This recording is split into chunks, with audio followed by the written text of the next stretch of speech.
Hello বন্ধুরা, আমি পিনাকি। তোমরা দেখছো পিনাকি মাঝি ব্লগস। আশা করি তোমরা সবাই ভালো আছো, সুস্থ আছো। এখন এই ভিডিওতে কথা বলবো এই বছরে বাংলা সিনেমার ইতিহাসে যে সিনেমাটা নিয়ে আমরা সবাই সব থেকে বেশি আগ্রহ আছে, ধূমকেতু। গতকালকে ধূমকেতুর গ্র্যান্ড ট্রেলার লঞ্চ ইভেন্ট ছিল নজরুল মঞ্চে। আর গতকালকে ইউটিউবে রাত 9টার সময় ট্রেলারটা এসে গেছে। প্রায় সবাই যে কতবার করে ধূমকেতুর ট্রেলার দেখেছে তা বলা বাহ্য নয়। কেন, মানুষ মন ভরে ভরে ট্রেলারটাকে ভালোবাসা দিয়েছে। তো ট্রেলারটাকে আমার কেমন লেগেছে, কি মনে হয়েছে, সমস্ত কিছু নিয়ে ভিডিওতে কথা বলবো। চ্যানেলে নতুন তাহলে সাবস্ক্রাইব করে দিও, ভিডিওকে ভালো লাগলে লাইক করে দিও, কমেন্ট করে দিও, শেয়ার করে দিও। দেখো, প্রথমত কালকে যে ধূমকেতুর ট্রেলার লঞ্চ ইভেন্ট হয়েছে, একসাথে দেবদা ও শুভশ্রী দিকে দেখে ভাই মন ভরে গেছে। মানে বলে না, একটা নস্টালজিয়া কাজ করে বা নস্টালজিয়া ফিল, সেই যে ফিলসটা এসছে, মানে পুরো আজ থেকে আমি যদি বলি 18-20 বছর ফ্ল্যাশে নিয়ে চলে গেছে। মানে যখন আমি কলেজে ছিলাম তখন চ্যালেঞ্জ আসছে দেব শুভশ্রীর জুটি, মানে যে কী ভাবে মানে আমাদেরকে ইন্সপিরেশন দেখিয়েছিল, মানে মানে কিছু বলা নেই। মানে সেই জুটিকে আবার একসাথে 10 বছর পর দেখলাম, মানে একটা নস্টালজিয়াই ফিল করছে। তারপরে দেবদা ও শুভস্থিতি যে ট্রেলারের মাঝখানে, ইভেন্টের মাঝখানে যে খুনসুটি প্রশ্ন উত্তর, সেটা একটা মারাত্মক ছিল। তো সেটা যাই হোক, ট্রেলারটা কেমন লেগেছে? দেখো, ট্রেলারটা বেশ বড় নয়, কিন্তু ট্রেলারটা এক কথা যদি বলি, খুব খুব খুব খুব সুন্দর একটা ট্রেলার। বিশেষ করে ট্রেলারটা যেভাবে কাট করা হয়েছে, খুব সুন্দরভাবে কাট করা হয়েছে। ট্রেলারটা যখন আমরা শুরু হচ্ছে, আমরা দেখছি যে কাশ্মীরের লোকেশন আমরা দেখতে পাচ্ছি, বরফ গলে নামছে, সেই সময় একটা চিৎকার আসছে এবং দেবদাকে আমরা তারপর দেখতে পাচ্ছি সে ব্যায়াম করছে। ঠিক আছে, একটা মিলিটারি ক্যারেক্টার দেবদাকে অবশ্যই আমরা এখানে দেখতে পাবো। তার ক্যারেক্টারটার নাম হচ্ছে ভানু। প্রথমে যদি আসি কাস্টিং কথায়, চিরঞ্জিত স্যার একটা গুরুত্বপূর্ণ ভূমিকা নিতে চলেছে। রুদ্রনীল ঘোষ, মানে যদি বলা হয় বাংলা সিনেমার one of the finest actor. তার যে কাজ ধূমকেতুতে দেখবে, তারপর বলবে তাকে কেন জাত অ্যাক্টার বলা হয়।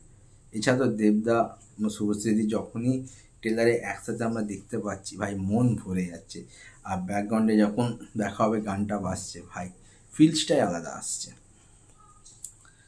তবে দেবদা একটা আর্মি ক্যারেক্টার এখানে দেখা যাচ্ছে। গল্প সম্পর্কে যতটা বুঝতে পেরেছি, সে কোনো একটা মিশনে ছিল, শুভশ্রীদির সাথে তার বিয়েও হয়।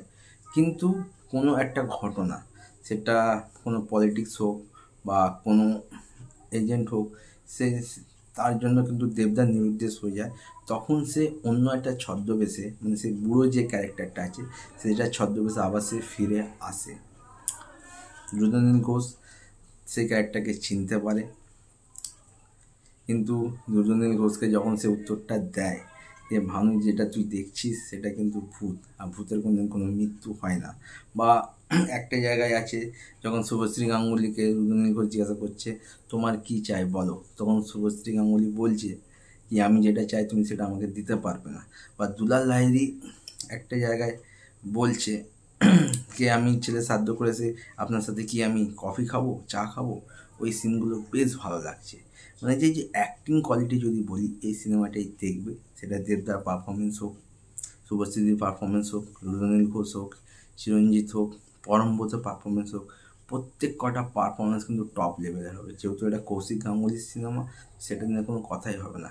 তার চেয়ে বড় কথা, সিনেমাটা 2015-তে শ্যুট, মানে আজ থেকে 10 বছর আগে। ট্রেলারটা দেখে একবারও মনে হয়েছে এটা 10 বছর আগেকার সিনেমা? যে এখন যেভাবে টেকনোলজি ডেভেলপ করেছে, সেটার সাথে কোনো ম্যাচ হচ্ছে না।